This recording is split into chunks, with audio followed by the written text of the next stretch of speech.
عليكم السلام أحبتي، أهلا وسهلا بكم في برنامجكم لحظات قرآنية، وهذه الحلقة رقم 1024. ونحن لازلنا في كتاب المبادئ الحقيقية للشريعة الإسلامية، وفي المبدأ الثالث منها وهو الحرية والسياسات المطلقة بمعنى الشورى الإسلامية بالمعنى المعاصر، الديمقراطية المباشرة، مش الديمقراطية التمثيلية اللي الديمقراطية نص ونص، لا الديمقراطية المباشرة. طيب احنا قلنا في الحلقة السابقة ان الأمة هي مصدر السلطات، هي الأمة أو الشعب هو الحاكم.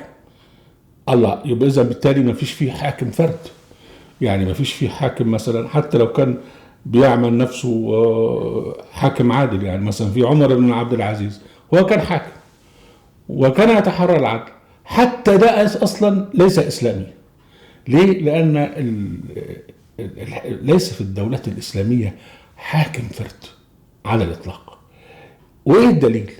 الدليل من القرآن الكريم. تعالى معايا، يقول سبحانه وتعالى: يا أيها الذين آمنوا كتب عليكم القصاص.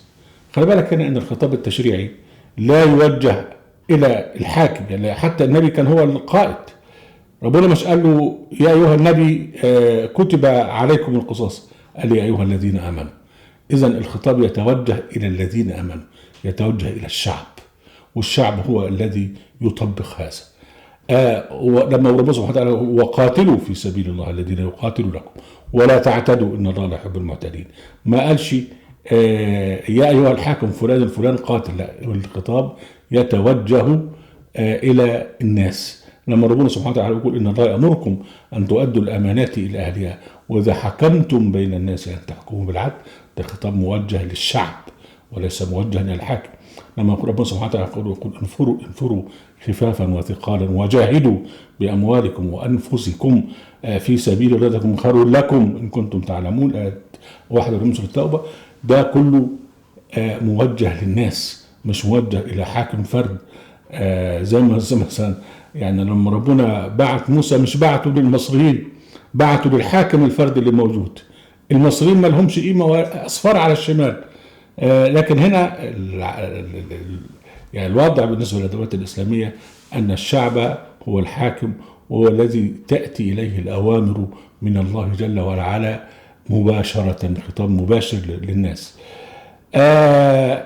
حتى مع وجود النبي، حتى وفي التعامل مع المنافقين، ربنا سبحانه وتعالى بيقول مثلا: سيحلفون بالله لكم إذا انقلبتم إليهم لتعرضوا عنهم فاعرضوا عنهم إنهم رجس.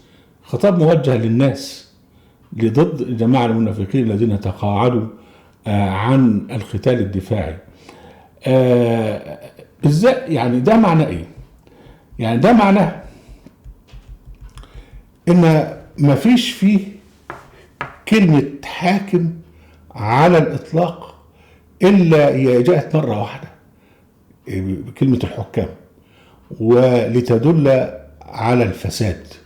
يعني ربنا سبحانه وتعالى يقول: ولا تأكلوا أموالكم بينكم بالباطل وتدلوا بها إلى الحكام لتأكلوا فريقا من أموال الناس بالإثم وأنتم تعلمون. ده الرشوة. فهنا بقى ده نظام حكم يرفضه رب العزة جل وعلا. بل أكتر من كده، كلمة يحكم أو حكم في القرآن الكريم لم تأتي بمعنى الحكم السياسي، يعني ولكن تأتي بمعنى التقاضي. يعني في كلمة حكم تأتي متعديا، زي حكم السيسي الشعب المصري، يبقى السيسي فاعل والشعب المصري مفعول به أو مفعول فيه. هنا كلمة حكم هنا يعني فعل متعدي. لكن لما تيجي فعل لازم يقول لك القاضي فلان حكم بين الناس، يبقى احنا ما بنتكلمش عن الحكم السياسي وانما على التقاضي، على حكم القضاء، ان واحد بيحكم بين الناس.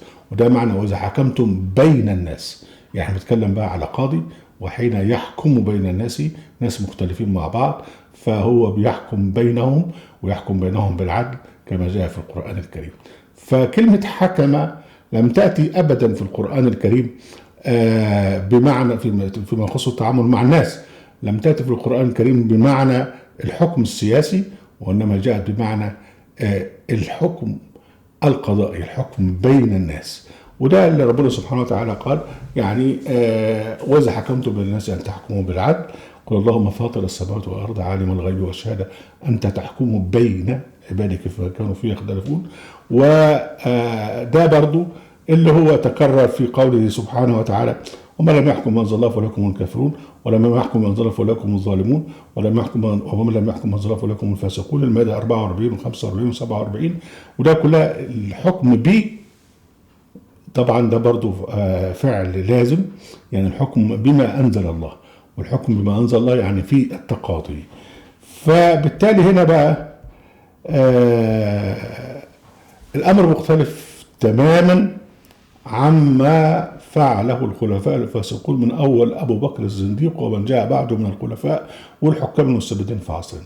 دول بقى حكام يحكم الناس، يعني أبو بكر حكم الناس، وعمر حكم الناس، وعثمان حكم الناس، وعلي حكم الناس، والوليد بن عبد الملك، والعباس، أو يعني أبناء العباس أو الدولة العباسية أو الدولة. دول بقى حكام يحكمون الناس، وده كله خارج عن الدولة الإسلامية الحقيقية التي لا وجود لحاكم فيها، لأن الشعب هو الحاكم.